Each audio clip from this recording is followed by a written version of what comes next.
All right, welcome in. Scott Strandy here in the Grand Canyon University locker room. This is our first Grand Canyon University Lopes player profile. So why not bring in an assistant captain, Matt Mezik? Yep.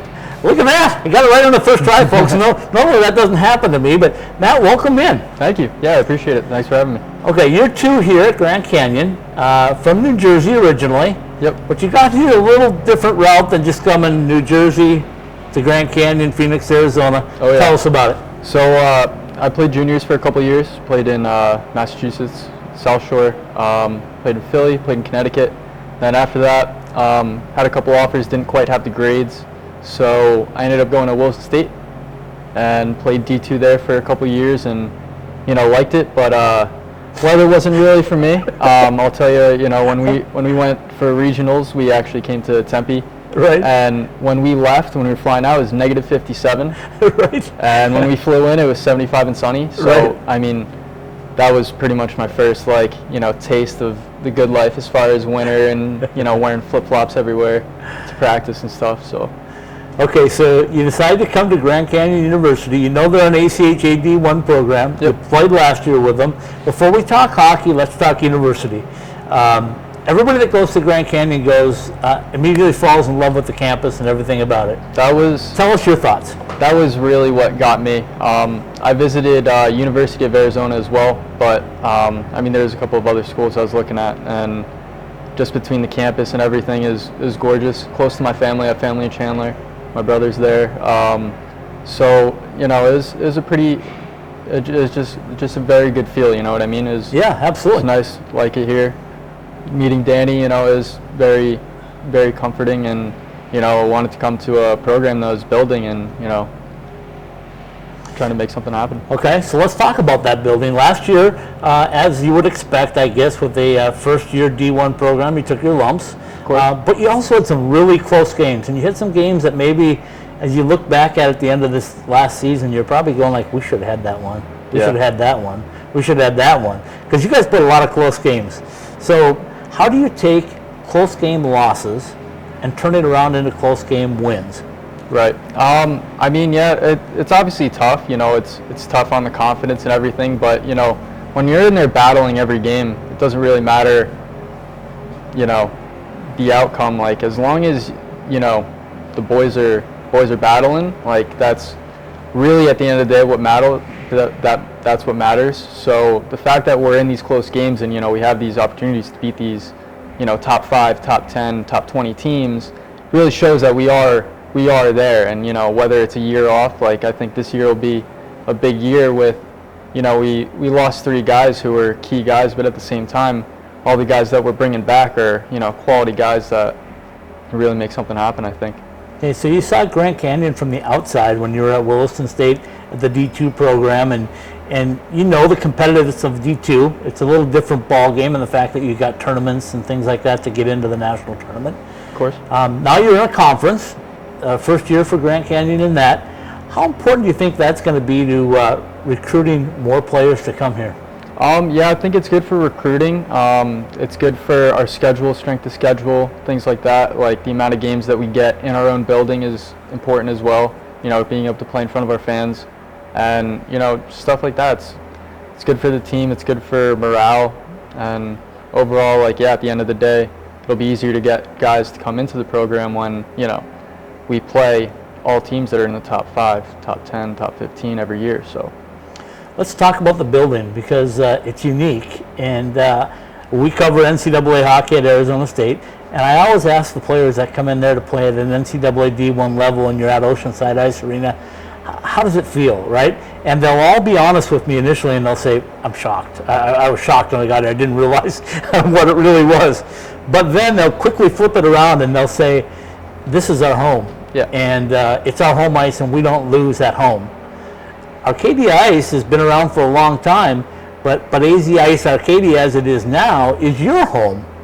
How do you guys take to this building? Especially now, we have this really nice locker room that, we just built. But even last year, it's nice we have our own workout facility so we can work out here. Right. The ice, it is what it is, but it's our ice, it's our home. And at the end of the day, we don't really have any issues with quality of ice or anything like that. And yeah, it is our home. So, you know, it's not the prettiest, but it's definitely our home, and you know, we love it here, and especially with this new locker room, like, you know, definitely started to feel more like a home for sure. You touched on the locker room, and I don't know how many people that are watching this realize that you were a part of this locker room more than just a player. Tell us a little bit about, since April, and here we are now, the start of July, what's it been like being a part of building this whole program and this locker room? Oh yeah, I mean, it's been amazing. When this whole pandemic started, it's tough because I couldn't work. I worked at a bar. Yeah. And so when he got shut down, I had nothing but free time on my hands. And you know, Danny was having some of the guys come in and help with the locker room, and naturally, like, I didn't have anything better to do. So this is pretty much how I spent most of my time while I couldn't be working, and figured I'd be doing something. And you know, honestly, like, I'm definitely proud of the work that I did, and you know, it's nice. Like, definitely proud of it. Tell me a little behind the scenes stuff about the process in this. How hard was it? Did you have to push Coach Roy a little bit and get him motivated to do this, or was he pushing you? He was pushing me, if anything. But I mean, no, it was like good hard work. I mean, you know, it's always good to get the body moving and everything, Right. but nothing was too difficult. You know, I mean, he's my coach, but we're all friends here, and Yeah. like, we had some of my other teammates also came in and helped. So like, it wasn't like it was all like manual labor, like hard work. Like, it was fun. You know, we're doing stuff for the better of the program, for the better of the team, and at the end of the day, that's really why we were doing this. So I mean, it was good. Well, when I look around here, I think it's fantastic, but you guys didn't leave any other colors but purple, white, and black, did you? Nope. Nope, that's it. Except for the green, the green turf. That's it. Yeah, no, that's all we got. All right, time to talk a little bit about you on the ice and what you like to do and how you got started playing and all that good stuff, and then we'll wrap things up. So let's step back. Growing up in New Jersey, what got you on the ice for the very first time? Do you remember it? Yeah. So I grew up with two older brothers, and they got me into it right away, like playing floor hockey, and you know, I was basically in diapers, propped up, helmet on, playing goalie. Like, that was pretty much how it all How started. come every young kid gets put in goal first? How does that always happen? I can't move. I can't hold a stick yet, so I can block a puck. Yeah, So right. that's how it started. And then you know, 3 years old, naturally, like, my brothers would be going to practice, and I want to be out there too. I started skating by the time I could walk, and you know, just naturally progressed into to what ended up being my passion, and I love it.